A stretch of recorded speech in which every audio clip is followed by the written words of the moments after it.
Nagpakitang gilas ang mga pinakamahusay na dancers itong weekend para sa Manila qualifiers ng Dance Your Style 2024. Yan ang ulat ni Darela Flores. Pagalingan ng galaw at estilo. Yan ang naging labanan sa Manila qualifiers ng Red Bull Dance Your Style 2024. 16 na dancers ang umindak upang makuha ang 4 na pwesto sa isasagawang national finals sa darating na September 28. Matapos ang mainit na kompetisyon, itinanghal na hari ng dance floor si Kenneth Clockwise Martinez mula sa Valenzuela City. Sobrang overwhelming, hindi ko siya expect kasi actually gusto ko lang talaga maglaro, gusto ko lang magsayaw.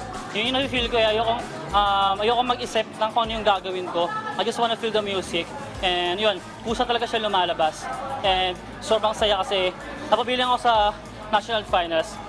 Hindi naman nabago si Martinez sa pagsasayaw. Sa katunayan, kabilang siya sa dance troupe na The Alive One na nagwagi ng 2 pwesto sa World of Dance Sydney nito lamang Abril. Sa parating na national finals, punteriya ng 25-year-old dancer na mas pag-igihan pa upang makamit ang kanyang pangarap na maging kinatawan ng Pilipinas sa World Finals ng prestiyosong dance competition.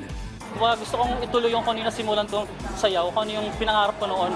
Siyempre, libre ang pangarap eh. Hindi dapat natatapos sa 1, 2, 3 pangarap. Hanggat buhay tayo, hanggat may hininga tayo, hanggat may lakas tayo, gawin natin yung pangarap. Gaganapin ang World Finals ng Dance Your Style 2024 sa Mumbai, India sa November 9. Darelo Flores para sa Pambansang TV sa Bagong Pilipinas.